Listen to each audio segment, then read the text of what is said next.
Cal, what do you think of this shirt? Now, this is a short scene that is a longer version of them preparing to go to a nightclub. Yes.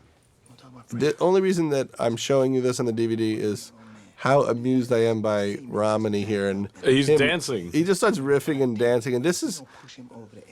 It's really funny. It's not really scripted. It just kind of shows you, how these guys really are in life. Yeah, this is it. Rom dances. He's a good dancer.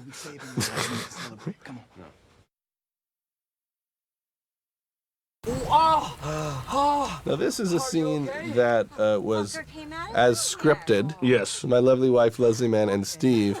And when we wrote this, we thought he should get arrested. Yeah, I think that there was a shot of him driving away in the cop car, actually. Did we even have a prison, very briefly, At one point, they were going to have one shot of him in prison. Yeah. But we thought that was a little hacky, and we had seen it before. Yeah. So if you notice, she's vomited on his shoes, Yes. not in his face. The reason why she vomits on his face in the movie is because my wife said, we cannot go home unless I vomit in his face. No, and she was right. And she was right. The missus is right. And I love this whole run of that she keeps calling him Dan or not Dan guy.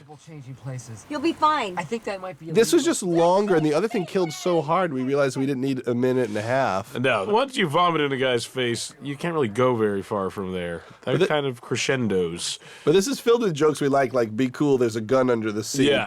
And then her suddenly turning on him and saying And he's ratting drunk. him out to the police. Yeah.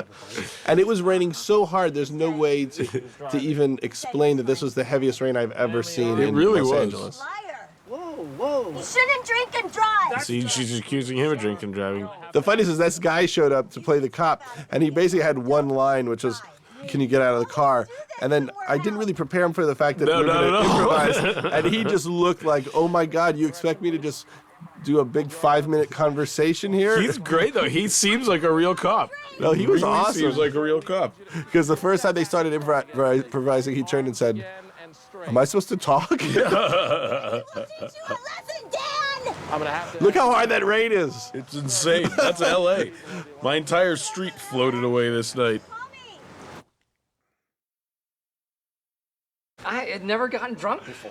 Wait a minute, you've never been Now, drunk? this is a scene that we liked, but it felt a little forced, the Steve Carell singing a song. I think it felt about 13 years too late as a concept. Like, if karaoke had just come out, this would be really cool, but karaoke's been out, man. You did it, even. Where did I do it? Oh, I did it in the Cable Guy. In the Cable Guy. Like, so I guess I stole from myself. You stole your own idea. Well, what we thought we were going to do is have him sing karaoke. And, like, make it a montage. Yeah, a big montage of him doing all these things for the first time to show bonding. Yeah. But when we cut the film, we realized that the audience felt like he was bonded with them from the very beginning. Yeah, they didn't really feel like we hated him as much. I think it was my failure as an actor. I couldn't get it across that I disliked him. Because in the writing, it was supposed to be that he really never talked to these guys at work ever, but everyone had such nice chemistry that it didn't seem like it was a big leap to being buddies. But we picked this song, it's the first time from Zorba, and Steve is hilarious singing it, and how we found it is I went on iTunes and I just looked for any song that had the words first time in it. Yeah, exactly. And this came up and I said, oh, that's a funny song to sing. And Steve already knew it. Hilariously. And I actually asked Romany to take off his shirt when we shot this. I just thought it'd be funny. He cuts to Romany and suddenly his shirt's off and he's just dancing like MC Hammer. Yeah, exactly. I think you did it. You didn't even have to ask. Oh, look at us laughing. They decided they like him. And then we did cut a version where over this you saw him peeing in the street and trespassing, and we didn't have time. We were going to shoot a shot of him stealing for the first time. Yeah, that was on the schedule every day for 3 months. And then this last line of the scene I always think is great. It's the best part, is you. Oh, good. That was inside of you this whole time?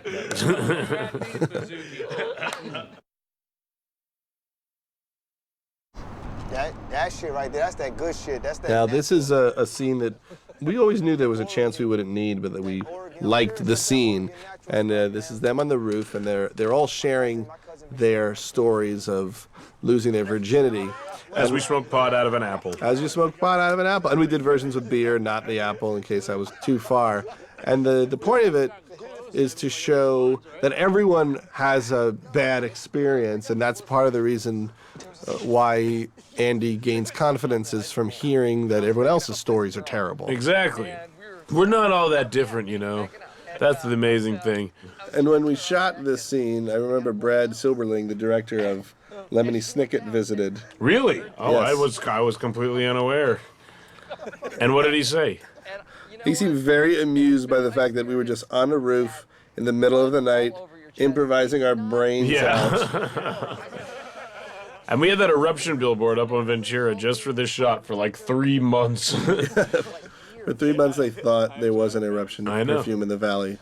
What's amazing is like the whole joke is that it's supposed to be a really dirty billboard that like is really sexually explicit, and we actually had it on the street for months, and no one complained or anything like that. It was just par for the course. Now this is you telling a story about you prematurely ejaculating and then sticking your pinky in so she wouldn't notice. Exactly. That's kind of harsh. That's pretty dirty, I would say. That's a little dirty. And then Rudd talking about thinking about his dead grandfather so he while won't having ejaculate. It's pretty nasty. It is pretty dirty. That I started thinking about my dead grandfather. This was a lot of pretending to laugh, this scene. It's hard to act stoned and laugh. I thought you guys did pretty well. It's pretty brutal. I was really sick when we shot this, too. And there was like, we were inhaling fiberglass all night or whatever it was that was on that roof. I had pink boogers for the next 3 days. And then Romany tells this story in this scene about losing his virginity at 9. At 9. I think in reality, Romany lost his virginity at 6. At 6, but that was so horrifying. We had to make it 9. We had to flip that 6 into a 9. Exactly. And Romany claims it was not molestation; it was real 6-year-old sex. It was real 6-year-old sex, the first ever recorded case of it. And because he told us that, we thought this would be a funny way to make Andy feel more confident that he would make fun of Jay. Because that story is just so insane. The funniest thing is Romany realizing as he tells the story that it is a very weird story. Like going into the story as though it's a really cool story. That's because in his social circle, it is a cool story. It is a cool story. But with Earthlings, it is psychotic. But I like this bit of performance by Romany getting mad. Yeah. Oh, you God, that makes me Yeah. feel so much He gets really self-conscious. 6! It was 6. He really was uncomfortable because that's gross. No, smile, you had sex when you were 9. Man, now you're just making me uncomfortable. No, I'm not, I'm really not. Well, this is great. This is our best-selling toy. It's called Robo Sapien. No, this is a very... Who's this handsome man he's talking to? There is the director. Now, that's my daughter, and I kind of knew that she would cry. And it's kind of mean that I put her in the movie. She's happy right now. And I knew that anything that Rudd did would make her cry, including dancing. And then she started crying. Then she started crying, so then I just went with it and cursed at him. I don't know how to do it. So whose heart are you gonna rip out when you get older? Nobody. Wanna get married?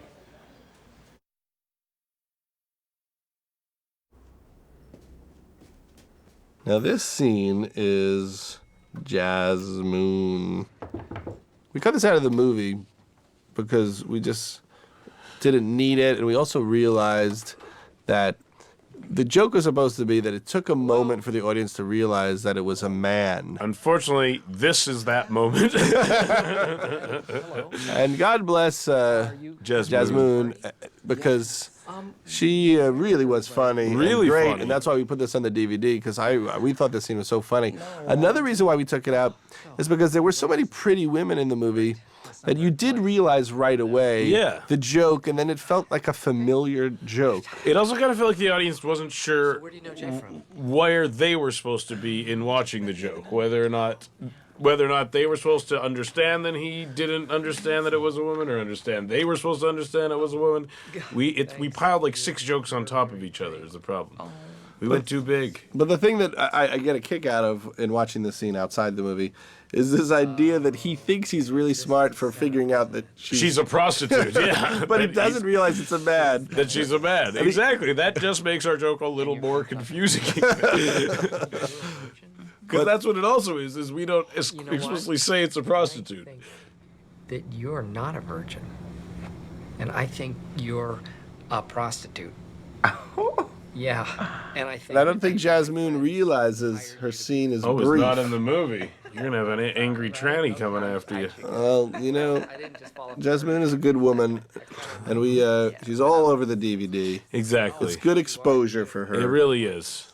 Very, very nice. And we also did an improvisation with Jay preparing Jasmine. Is that not on the DVD? That is it may be on the DVD. We were debating it, but in that scene, it was Jay telling Jasmine how to have sex with him, so that it's good, and that no matter how small his penis is, when he takes it out, you have to go, "Oh shit!" Yeah. Oh shit. Oh, yeah. There was a lot of talking about practicing the reaction to make him feel good about his penis.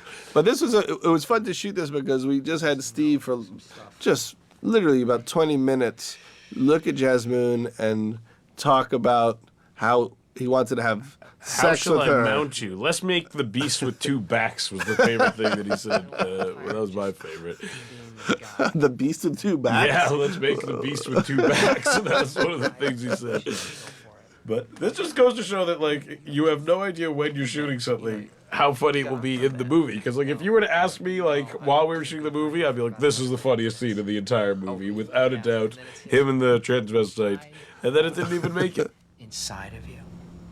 Let's become one. I think on the DVD we have all the alternates that he just on the says. linorama. The beast with two backs should be on there.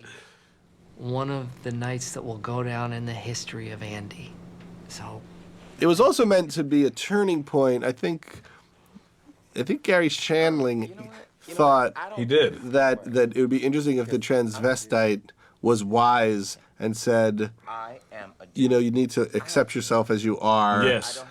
And it was just very hard to make that reality work in the movie.